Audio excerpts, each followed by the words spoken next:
When it comes to the dark side has 4 levels. It has a neutral level, that's called klipas noga, and then it has 3 totally impure levels, and that's stuff we got to avoid.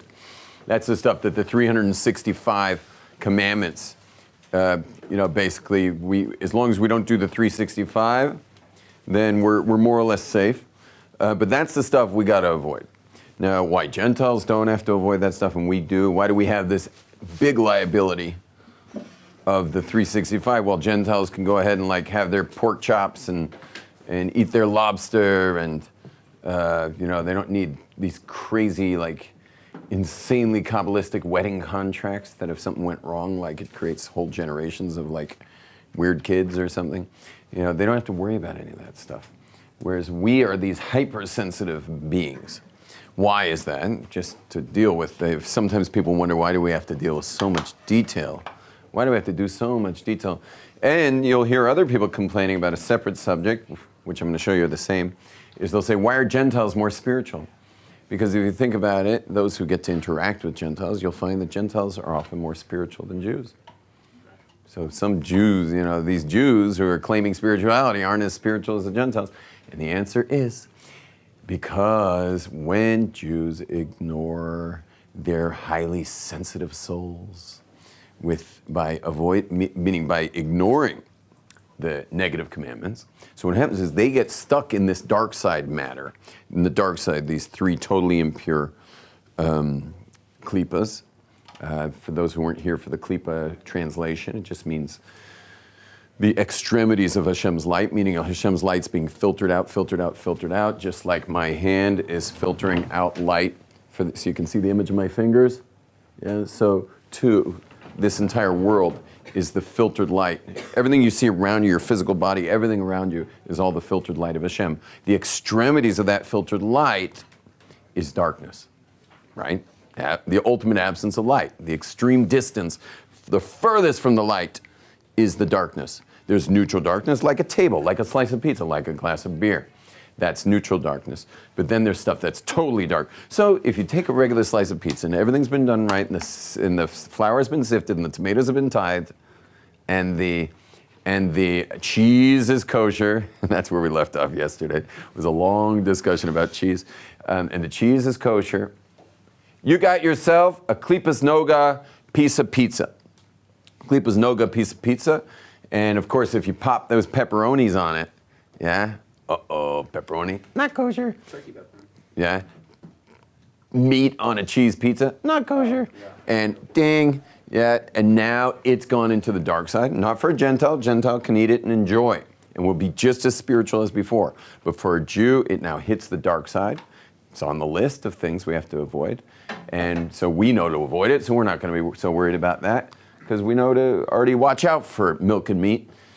Nevertheless, a Jew who didn't know that would eat it and then be automatically knocked out spiritually and lose his or her spiritual kind of permeability. They become very thick, very opaque, as opposed to very translucent. As a spiritual person, you'd always see a spiritual person as being very translucent, whereas a non-spiritual person would be very thick and very opaque. So Jews become very thick and opaque. So you might ask the question, what do you mean? I've met plenty of Jews who dot their I's and cross their T's. They do everything right, and they're the least spiritual people I ever met. What about those people? And the answer there, which we've discussed in the past, is very simple. The reason is because they have confused connection. Oh, this one's going great.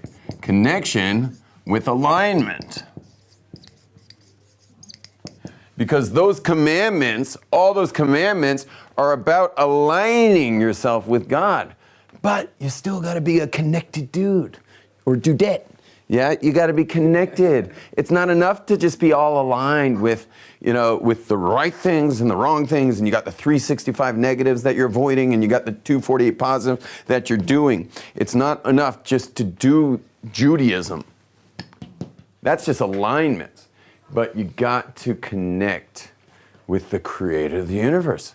Well, connecting with the creator of the universe, that has to do with different things. Like, for example, some people, like myself and some others in this room, are naturally connected to Hashem. We're just naturally spiritual people. There's other people who are just very not naturally spiritual. and they have to treat Judaism as a spiritual discipline.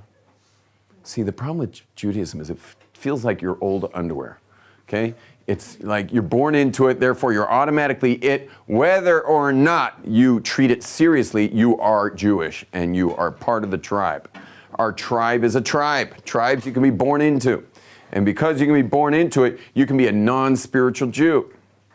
And we all know non-spiritual Jews. And here's the scariest part of all, is that people who are non-spiritual Jews, ready for this, this is going to get very controversial. People who are only to people who know what I'm talking about, people who are non-spiritual Jews who are very good at alignment because they know a lot of Torah and they're very, very smart intellectually. And they now are like the most aligned and know the most and everything like that, who are often not very connective types, will call themselves, in this blurred area, connected people, spiritual people. And what they'll do is they will make you feel disconnected because they hold the patent on spirituality in Judaism, when in fact these are non-spiritual people who are just very good at Jewish law and are no good at being spiritual and no good at training people at being spiritual, and certainly do not belong running schools. I mean, running schools on just the pure running of schools, but not spiritually running a school. You can't spiritually run a school if you yourself aren't a spiritual person. And so what we have is alignment experts posing as connected, that's this blurred area here, posing as connected, when in fact the connected people should be the ones who are teaching Judaism as what? A spiritual discipline. Anybody say those words? Spiritual discipline, please? Spiritual discipline. It's just weird because like any other tradition, if you want to milk its spirituality, you have to become disciplined. Everyone knows that. Good luck going to India and not having to become disciplined. You're going to have to be spiritually disciplined. Everyone knows. If you fly to India to do some kind of quest, you're going to have to be a spiritually disciplined person. But because in Judaism you're born into this outfit, it's easy for you to forget that you got to be spiritually disciplined. For those of us who are naturally permeable, we're naturally spiritual types, so we don't have to be that disciplined because we feel spirituality in a sitting on the beach. You know, we feel spirituality when we're playing music, and that's dangerous for us, by the way. Why? Because what'll happen is we're like, I don't need all that halacha. I'm already there, man. I just start beating my drum and like, I'm there. How many great artists and creative people have I met who were raised observant and just kind of got real lax about the alignments of the law, what to avoid, what to do. And I say to them, like, dude, like, this stuff, like, you got to be doing this stuff. Like, you can't be, because what'll happen, I'll accidentally, WhatsApp them, Motzi Shabbos. Just forgetting I'm WhatsApping New York. They ask me a question, I answer the question. And then I get a thanks. And then I realize, wait, he just sent that from New York. It's Shabbos in New York. What's he doing? So I don't type back then. But I type back then, I press send later because I don't want him looking at his phone on Shabbos, because you're not supposed to social network with someone who's in Shabbos.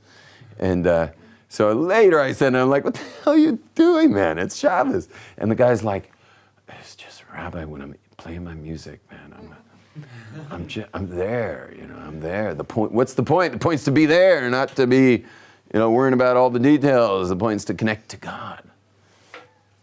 Okay, but meanwhile, if we put this, you ever put a actual Tanakh through a juicer? It's amazing what you can do. You could take crazy stuff and put it in a juicer and you'll get juice, actually. Yeah, so you ever try putting one of these through a juicer? No.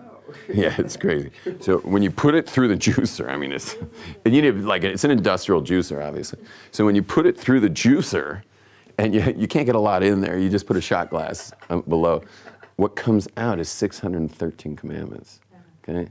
What comes out when you juice this thing is 613 commandments.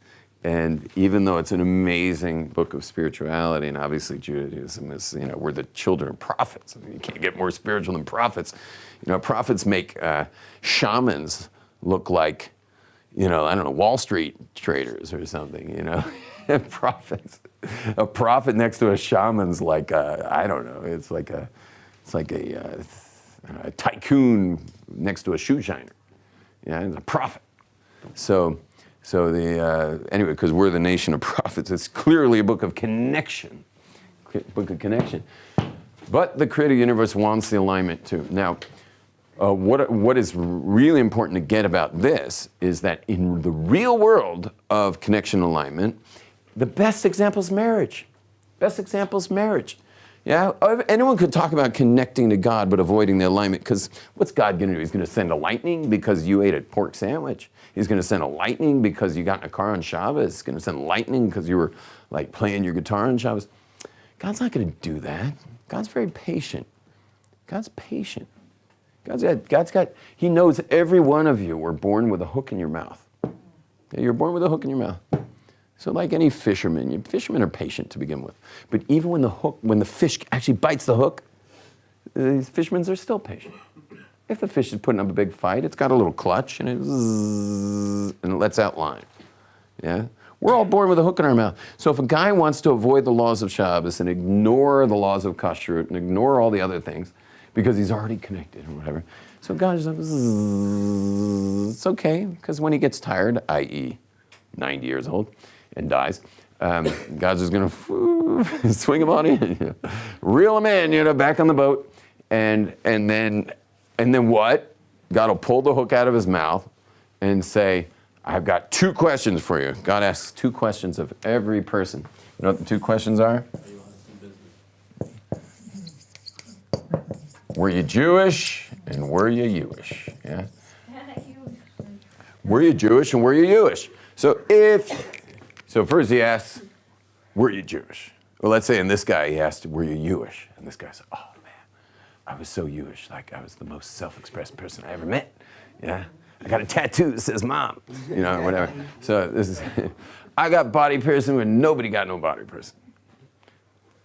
God's just like, that makes you expressed. Anyway, were you Jewish? Yes, A+ on Jewish.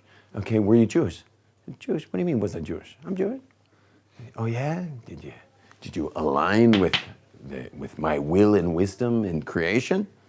Oh man, come on, man, like whatever, come on. I was connected. You know what God does? Pulls a hook out of your mouth, throws it back into the pond. Wah, wah, wah, wah. New baby, new soul. Get aligned. Maybe those people, by the way, that I discussed earlier who are all into alignment, not connection, maybe they already did the whole connection thing. Now they're doing the whole alignment thing. And they have to live a life disconnected, totally aligned. I mean, to me, that sounds like torture.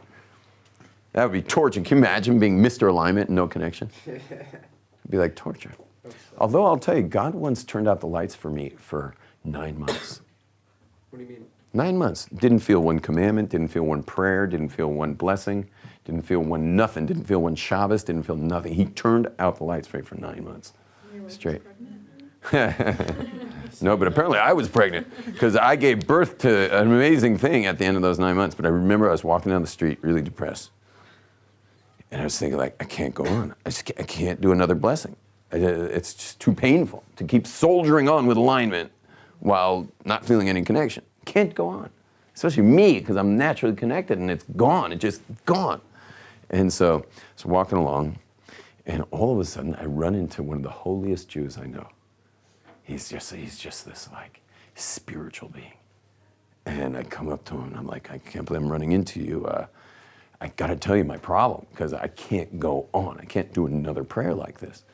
And he says to me, this is all in Hebrew, I'm translating, but he says to me, I'm very jealous of you. I said, why is that? He says, because you are a true soldier of God. Soldiers do not tell their sergeants they're not feeling it. They don't tell the captain they don't feel it. They follow orders. You've been following orders for 9 months, doing everything a Jew does without feeling a single thing? And you, of all people? I said, yeah, what do you want? I mean, I know it's real. So I wouldn't be able to live with myself otherwise. So I'm just in it now for just, I couldn't go to sleep at night. Couldn't look myself in the mirror. He says, I'm jealous of you. See, when I pray, it's always the Garden of Eden. I'm always in the Garden of Eden. I don't know what I'd do if God took away the Garden of Eden. I don't know how I'd deal with that. But you just soldier on. Anyway, I was young and dumb, so excited by what he said, I ran down to the kotel. And I went to the wall, and I said to God, God, I don't care if you never make me feel let me feel another thing for the rest of my life. I will never stop praying to you. And at that point, a minyan, evening service, Mariv started. So I said Baruch Hu with the minyan. I started praying with them.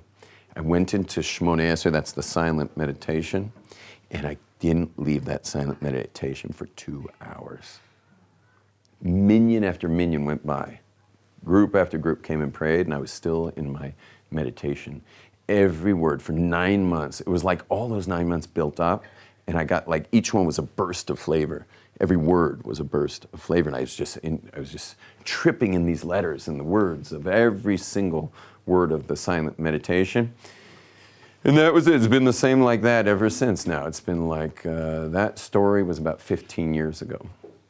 But I had it happen to me, where I lost all of it. But the best example of all of this is marriage. Marriage.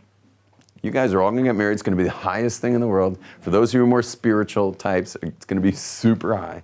Yeah? It's going to be the highest thing that ever happened to you. You're going to be flying. And then you're going to wake up the next morning and find out that there are do's and don'ts when you're married to this person. You see, when you're dating, there's no do's and don'ts because you want them to keep dating you, okay? So you want as few obligations as possible. You want to look as low maintenance as possible when you're dating, okay? Low maintenance, okay? There are no do's and don'ts with me. It's just like, I'm just easygoing, Hey, it's all from God, like no issues here. And of course, once you get married, here come the rules, This is the stuff you like, this is the stuff you don't like, and it's just like a list of rules of what it is to be close to you. And of course, different people have different levels of maintenance, but for sure, every relationship comes with do's and don'ts, do's and don'ts. And another way of saying this is connection alignment. Another way of saying this is love and what? And fear. Every relationship has love and fear, because do's and don'ts are done because of fear. Love is done. Now, you can do do's and don'ts because of love also, but usually do's and don'ts because what are you afraid of? Losing the person. Losing them. I don't want to lose the connection. I feel a connection with someone and I'm afraid of losing it. I love the connection. I'm afraid of losing that connection. Love the connection, afraid of losing it. How do I avoid losing it? Do's and don'ts.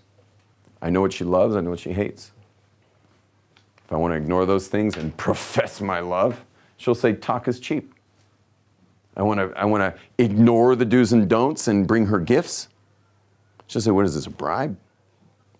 A bribe for having like totally ignored, the basic things that I need from you, and did the things I don't like.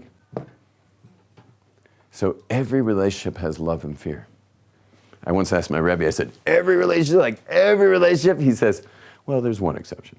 I said, what's that? He says, a girlfriend. Girlfriend, why? Because in a relationship where it's boyfriend and girlfriend, if you're smart, keep the do's and don'ts away. So that way, there's just no issue. On the fear side, you can be all lovey-dovey and connected. Seconds people start bringing up the alignment necessary to stay connected, most people get out. Yeah. So this is why it's important, very important in dating, to not give your heart, okay, with the exception, obviously, of some people, but in dating, never give your heart. Never give your heart. You don't give your heart till you have an insurance policy on your finger. Okay, this finger, it's called an insurance policy. You don't give your heart till someone's going to hold it forever. Yeah, you don't have 2 chances to have your heart broken. You have 1 chance to have your heart broken. And from then on, scar tissue that you got to somehow work out. Thank God my wife and I were married 20 years, and we're almost on the level. It's amazing. This year has been huge breakthroughs. We're almost on the level of my daughter, who's almost married a year.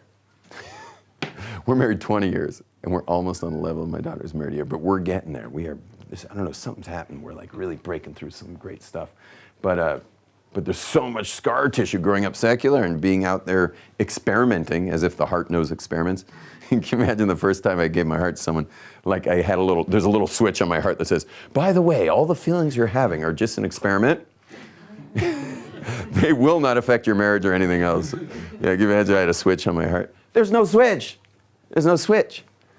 And hence, now we suffer. We suffer the having everything invested in each other, yet still not able to find every piece of scar tissue and somehow massage it out or something, heal it out. And that's why you never give your heart until you're going to be safe. And even then, who says you're safe? I mean, people die, there's divorce, there's all kinds of things can happen. But at least don't commit heart suicide purposely. I know every person's so desperate to love. Everyone wants their heart to be held. I know that. But hold on until you get the insurance policy. And that's the way to go. Hold on. And for those of you who are less observant, anyone less observant? Yeah. Everyone looks fairly observant here. I forgot to take today's poll. Raise your hands if you're raised with at least trying to keep Shabbat, from all the way to fully keeping Shabbat. Hold on, keep your hands up. Yeah, it's the usual. It's the usual, 3/4. So, yeah. So every day I take a poll. Someday,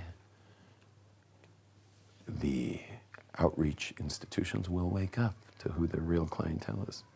Okay? I call this era post-Kiruv.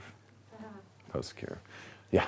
Don't you think it's better to give your heart to somebody before you get married, so that if you do end up getting your heart broken or getting let down, I believe that even though I'm sorry, I missed the first part. Don't I think that what? Don't you think it's better to give your heart to somebody before you get married, yeah, so that if you do get your heart broken, one, you can totally learn from it and grow from it, and two, if you wait till you get that insurance policy and you give your heart to somebody and then you get your heart broken, let down, it's a lot more complicated and more difficult things to go through. I'm not saying it doesn't have its own liabilities. Having the insurance policy, giving your heart, and then having it get broken, that's really bad. That's much worse. But it's like life. You want to make big, you got to risk big. That's a big risk. Marriage is a much bigger risk than dating. The only reason I would still say it's worth it to take the bigger risk of marriage rather than practice the heart is just because the heart is that sensitive. I don't think the heart can take it. I don't think so, no. I believe it will have a direct impact on the marriage. Again, I believe that you're an exception. We've discussed this before. You, without going into great detail of your own life, but you have learned to love because you, at some point, without knowing much, at some point in your life, you realized that was how you're going to make it. And so you became an expert at it. But that's a unique thing. You're not speaking for most people. I'm dealing with really a couple thousand people a year on the subjects of love especially, and connection and love and all that stuff. And most people are, and the number one complaint when I'm counseling as a rabbi, a married couple, is he's not a man. I'm sorry, the number 2 complaint of when I'm counseling couples is that where's her heart? Look at the ring, Rabbi, the ring's right there, where's her heart? I say, well, I could give you the address of a couple guys if you want to go with a gun or something, but it's in someone else's hands. It's not that it's in his hands. She dissed him because of his stupid behaviors, but that's where it is. It's not so retrievable. You had something magical happen to you, and amongst other mystical moments that broke down the barriers of the heart. And there's something special you have that's not necessarily applicable on a practical level to the daily human being you'll meet. It's unique. It's unique. It's more true what you're doing. What you're doing is more true on the grander universal scale. It's more true. But true and what someone's actually dealing with are two different things, you know. Okay. Now, if, on the other hand, sorry, I have to close that up. If, on the other hand, someone comes upstairs and they were super aligned and they did all their Judaism and God asks them, were you Jewish? And they said, yep, I was Jewish. I did everything right. Kept every Shabbat, learned the Shulchan Aruch. I knew how to do it, what to do, and I did it. And they ask, were you Jewish? Were you self-expressed? You know, I didn't make Jews robots. Every Jew's different. Every Jew has a different purpose. We all have a different task. Were you Jewish? If the answer is no, you know what happens? God takes a hook out of your mouth and throws it back in the pond. By the way, the timeline that might take place on, I don't know exactly, because God only puts you in this world when it's the perfect situation. So it could be before you go in the pond, you spend some time in the soul world, and then you go in the pond. But the main thing is God's patient. God's never going to nail somebody or in their lifetime. There's the whole idea of reward and punishment in Judaism, like do the right thing, it goes good, do the bad thing, it goes bad, is only, listen carefully, you got to get this, is only for the nation. It's nothing to do with individuals. Only the holiest individual will have things, actually, will they get hit for doing the wrong thing, like on the spot. The rest of us, you know, can you imagine like you made a mistake and you like, I don't know, you hit a light switch on Shabbos, and then you go down to the kitchen and you eat a strawberry and it's like lost its flavor. And you're like, oh gosh, it was that light switch. God's taken away the flavor of strawberries for me, you know? And God doesn't do that to individuals. Maybe the super holy Jews will have that kind of you know, tit for tat type of relationship. The rest of us, God just is giving this, just let out the line, you know. God's not worried, you know, where are you gonna go? You know, there's nowhere to go. So God just lets out more line. Okay, hopefully you do tshuva and you come closer to the boat. Or God just lets out line, it's fine. God's very patient. It's only for the holiest ones that have this like direct consequence. Everything I just said, though, has nothing to do with the next world. You get full replay in all its detail when you get upstairs. Meaning, in this world, everything that happens to you goes through a shredder. Right after you do it, it goes through a shredder. But God actually can take shredded documents and put them back together. And at the end of your life, you actually get your entire life back. And I had spoken about this the other day, but I just want to mention it once more, is the thing that is the most scary thing when you review your life, and I want to remind everyone of this, the scariest thing when you review your life, you ready for this? The scariest thing is the forks in the road that you didn't take because you were afraid of the change or whatever it might mean. The forks in the road. God sends people forks in the road. You know why he sends them? So that when someone gets upstairs and says, God, what do you want from me? It's the way I was raised. I was raised that way. So God will say, oh yeah, let's, please show them the forks reel, boys. Yeah, as they put on the screen, you know, and here. The forks that were sent your way in your life, forks that you were meant to take, here are the forks. And the craziest thing is this is all seen in like ultimate like psychedelic technicolor. So it's like you don't just see the fork and see how you drove by it. You get to go into that fork and see who you would have met and who you would have touched and the lives you would have affected and all these amazing things that would have happened had you taken the fork that God sent you. You always take the forks. Okay? If you see a fork that has an intuition that this is a dark side fork, so then you have to consult somebody. You have to speak to somebody who understands spiritual reality and speak to them and say, I got this like amazing fork just came my way. I'm scared to death of it, but I feel like I'm not sure if it's light or dark. Do I go down this fork? And then let a spiritual advisor help you with that.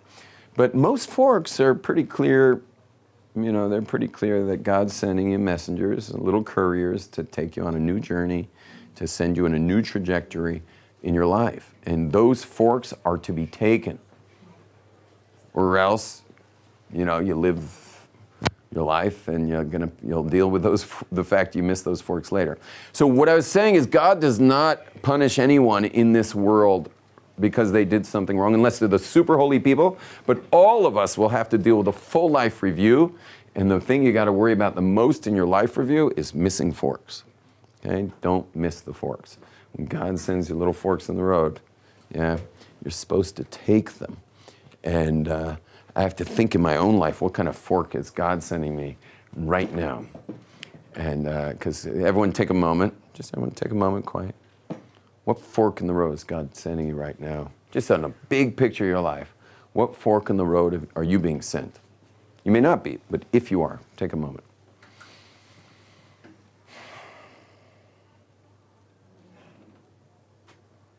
Notice that fork has got a couple scary changes that might happen on it. Might bring up certain fears, failure, rejection. What will people say?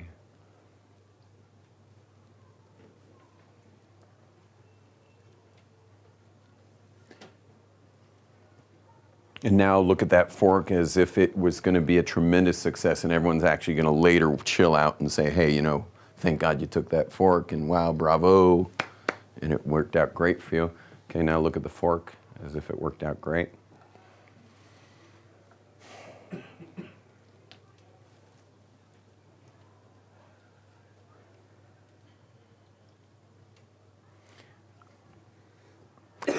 Okay, I don't know who sent me this thought, because you guys are playing me the entire time while I'm teaching. I don't have anything I know I'm going to say. I'm always being played by you guys. But the thought that got sent into my mind was that, I don't know who I'm speaking to, so I'm just going to say this, and then I'm going to go back to our subject.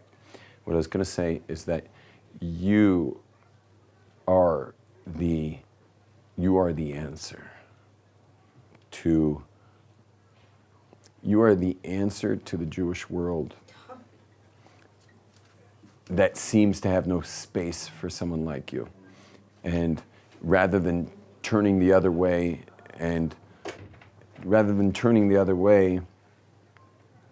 or going in the Jewish way, but totally somehow like cutting off your natural creativity and expression, you are to do the opposite. You are to go in the way of the Torah, fully expressed, and bring oxygen to the individuals of the Jewish world, because right now the very observant world, meaning those who keep the Torah, are very lopsided. A lot of Jewish, very little Jewish. Okay? A lot of Jewish, very little Jewish. Why? Because when you get a lot of people and you got to put them through school and they got to deal with all this stuff, you must create institutions. I mean, think about it. I have 8 kids. What am I going to do with those kids? I have to send them to school. I can't spend my whole day at home with 8 kids homeschooling, from 19 down to 2. I can't homeschool that. I must send them to institutions. But you can't have a spiritual discipline in an institution. They don't work together.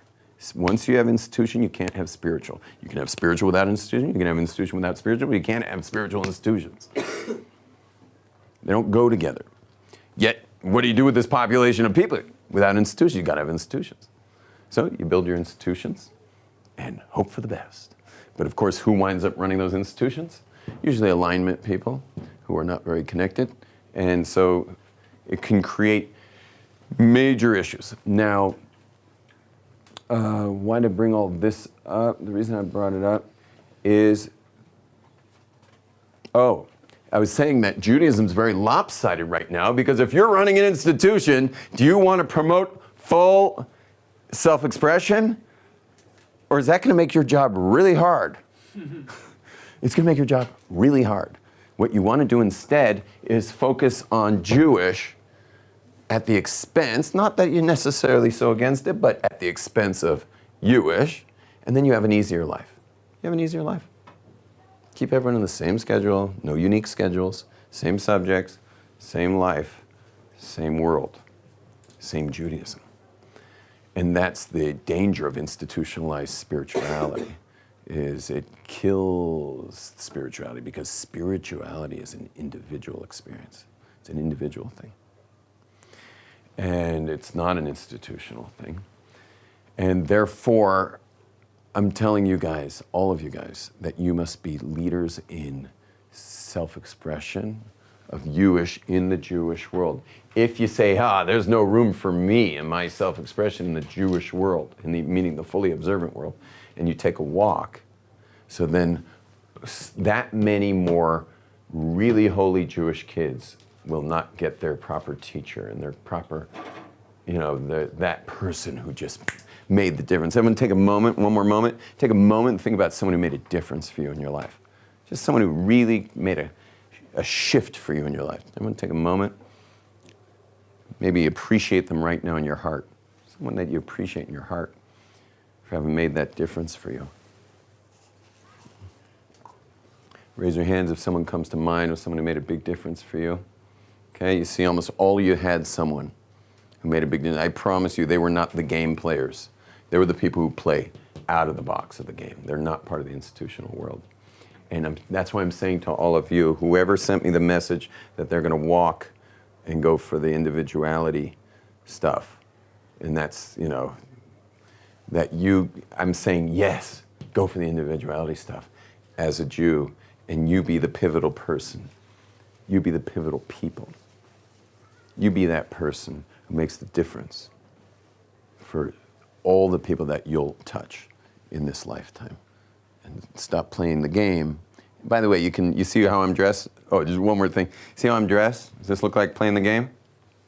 Yeah. Very much so. Very much so. But have you gotten any sense that I'm squished, my character or self-expression squished? Yeah. How can I be dressed like this and not be squished? And the answer is, it really is, the whole thing's a mirage. This whole thing that if you fit in, you're obviously not going to be self-expressed, is a joke. It's a mirage. It's the Yetzer Hara. You do your thing however you choose. I could have done my thing as the full-on, hippie that I am, or I could have done my thing as dressed like this. The main thing, I'm doing my thing and touching a lot of people as a result. So you do your thing. Don't ever stop doing your thing. It doesn't have anything to do with externals. Nothing to do with externals. If you're wondering why I'm doing these externals, anyone want to know why I do it at all? The reason I do these externals is in my life, I calculated the ravages of Westernism. I myself am a survivor of the Western Holocaust. Westernism is an absolute wipeout spiritually, and I was almost a casualty. It killed my grandfather. Never got to meet him. It's funny. My great grandfather was also killed. Westernism killed my grandfather. That was my great grandfather. That was Hitler. Then it killed my grandfather. Died of 9 heart attacks as a workaholic. He had plenty of money. He could have actually stopped working and retired, and I could have met him. But no, the American dream, which to me is an absolute nightmare, and I didn't get to meet him. For the American dream killed my grandfather, and my father was always gone because he was a serious workaholic American capitalist type guy, and I never got to see my father, so it took my father too. And I grew up in the lap of luxury in West LA, and at around 11 years old, I said, I'm out of here, and I dropped out. And so I'm a survivor of the Western spiritual Holocaust. Not a physical Holocaust, it's a spiritual Holocaust. I'm a survivor of that world. And so the reason I chose this outfit was I found them to be the most rebellious of the Westerners. They're absolutely insanely anti-Western. And so because I'm extremely anti-Westernism, and I found a group that was just as extreme, if not more extreme than I am, about being anti-Western. But that's still not a reason enough to wear the outfit. What really pushed me over the edge to where the outfit was, when I saw my little kids growing up and saw that there's no way that they're going to grow up as anti-Western as I am. Because the reason I became so anti-Western, I had to go through it to get there. I had to become Abraham. I had to develop the rage. Remember Abraham's attribute is rage from his childhood. Later it became chesed. But remember his childhood is all about rage. So that's why he's from Haran off. Yeah, he's from rage. He's from Rage Town.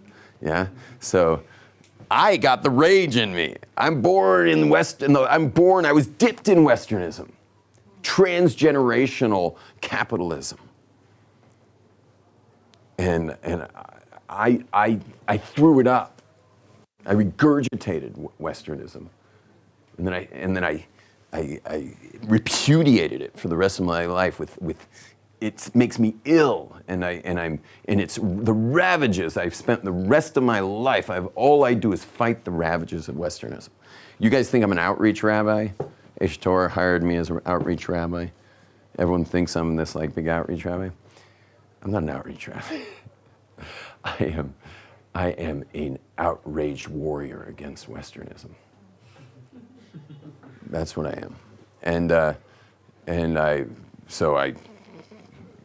I teach Torah because Torah is the ultimate answer to Westernism, and it's our answer. Especially, I'm not asking a Buddhist to do it, but I'm asking a Jew to do it. Yeah, Jews, this is our path. Okay? And anyway, but I realized my kids don't have that rage. Where are they ever going to get such rage? So I looked at these sweet little pure kids, pure Torah. Such beautiful kids. Here, I'll show you. I got one on my lock screen now. You can see, like, you got to protect this kid. How come sometimes my lock screen, I think once the messages start lining up, then I lose my image of my sweet little child. Okay, those are neurons. Where is it? There he is. Anyway, there's my little guy. Yeah, look at that little guy. Look at that sweet, can you see it? Can you guys see back there? Look at that kid. Look at that kid. No, it's just a photo of my lock screen. Look at that kid. This kid's unadulterated, pure Torah, pure soul, pure neshama, pure Hashem. I looked at my kids, I was like, how are they going to get the rage? I can tell them bedtime stories, and believe me, I do. I have crazy bedtime stories. They're like, my wife's like, "What are you telling our children?" You know, and I record them all. So if I'm out of town or something, they listen to them when I'm out of town. So the point is that I realized that these are the only way to do it is in the shelter of the Haredi system. In the shelter of the Haredi system, which, by the way, I have to kind of unlearn. Meaning I have to do a lot of damage control because of the Jewish and Jewish business. So I got to like pump in all the Jewish stuff that they're going to get squished. That's going to get squished out of them. Meaning the Jewish is going to get squished out of them in the system. So the system gives them a lot of the Jewish, plenty of the alignment. I'm in charge of the Jewish and the connection. And so I got my work cut out for me. And the whole point of the Haredi system is just to protect those dear kids from the ravages of Westernism. And you want to know something? It worked. I mean, it's worked so far. The older kids are like well tracked. My oldest daughter's married and a very frum girl and married a Hasidic guy. And my next son's also pretty radical. And so far so good. I mean, they look great. I hope they're great, you know. And they're very beautiful kids. They're very creative. They're very Jewish, very connected. And we'll see. But it's my own little experiment. Okay, I know there's a few questions. Let's start with Evan. Yeah. Just two quick ones. When God reels you in and like you get on the boat and he's like, "Were you Jewish and you're Jewish?" If you're like a majority of one and some of the other, does he still throw you back? And I guess my second question is, when you say like every time there's a fork in the road, it's better to make a decision than to do nothing. So it doesn't really matter what you choose, but as long as you make a decision. Like, you don't get what I'm saying? So every time you said he throws a fork in the road, you say take the fork. But or at least highly check it out and see if it's for you. And if you're in doubt, get advice. But when there's a fork in the road, there's two choices. So you take one or the other. I wouldn't call them two choices. not choosing means to keep not choosing means going straight. That's still a choice, but it's not much of a choice. You don't have to flex any muscles to keep going. But then back to the Jewish thing. If you're like a majority of one and like half, like what's up with that? Like what's God? Everything's very intensely. I mean, it's wild. Like you might consider yourself like very, very Jewish, and you'll be upstairs, and you're dealing with your life review, and they'll be like, and you'll be like showing them all the Jewish stuff. So it's you like rapping for this group, and like everyone's like totally into it, and then you had a thought in your mind of where you could take it, but you thought maybe it'll make someone uncomfortable. Which may have been or may not have been, but it turns out it wouldn't have been, and you should have gone there, and you didn't go there. You're gonna pay for that. But don't scare him. But no, he doesn't. You're gonna pay for that. Meaning, even on the Jewish, it's got to be full. So any amount you weren't fully Jewish, and any amount you weren't fully Jewish, you got to pay the You got to pay the boss. Okay. Yeah, because he put you in this world as a Jew, and he put you in this world as a you. And you're gonna have to own both. And by the way, is anyone gonna be perfect? No one's gonna be even close to perfect. And by the way, it's probably easier to be perfect here than here. Because here you can at least learn the entire Shulchan Aruch. Here you can learn all the code of law, and with as best an accuracy and precision, you can actually keep the law. Whereas that was the Jewish alignment stuff. Whereas the Jewish stuff, how can you ever be sure? How can you ever be sure? You create us with our own personality. Right. Have to fit in. Yeah, of course. But that's what I'm saying. Like, how can you be absolutely sure you're always in the right place at the right time, saying what needs to be said, and like standing up for the right things, and and making that difference that only you can make as who you are. That's a lot less defined. So that's going to be even scarier, perhaps. Contradiction. What? It's like make the right choices with what's good for you, but then fit into the system. Oh, this isn't about what's good for you. This is what's good for the creation, meaning God created you unique. It's good for the creation. Yeah, this has nothing to do with you. Neither of these are selfish. Both of these are I'm doing the Jewish life, meaning aligning to Jewish life, because I'm a Jew, and God created me a Jew and has somehow trusted I would do the mitzvahs. And the Jewish stuff is your contribution to the planet. That's what Jewish. Jewish doesn't mean you chew all your favorite gum. Jewish means that you made the difference you're here to make for the planet. Okay. I'll finish with the following story, and then we're done. I grew up in my life when I came to Israel. I was a very strong environmentalist. I knew which companies were burning. I would not be a what do you call it? I wouldn't patronize companies that would burn rainforest and stuff like that. I was very careful, and I was considered like a knower in the world of environmentalism. In fact, all my colleagues back then are now in executive environmentalist positions years later. And so the maximum amount of kids any of my friends has is 2. Because that's what's environmentally correct. So when I showed up in LA with all these kids, like ducklings, 1, 2, like this, and I'm coming in, and all my friends are there, and they're watching each kid go by, and they're like, Glaser, you know better than all of us. I mean, this is overpopulation. Lack of resources, it's irresponsible. So I say to them that when you're creating more of the problem, then I understand, but when you're creating the solution, you must have as many as possible. If your house is a built solution factory, and each child is being trained to solve the world's issues, then you must have many. And that's really who the Jewish people are in general, is we're the solutions of the planet. I know the Gentiles like to call it the final solution, is get rid of us, but really we are the solution to the planet, and therefore having lots of kids is the way to go, and help them and train them to be the solvers. And I tell all my kids, teachers at the beginning of the year when they start their class, and some of these teachers have had each of my daughters, so they're used to the speech I give them. I say, listen, you're going to have 30, 40 girls in your class, and I know you're going to give everything you have to all of them, but I just want you to know, whatever you give to my kid will be spread throughout the world. That my kid is not being trained. My wife and I were not looking to have a big family. We were looking to make a difference.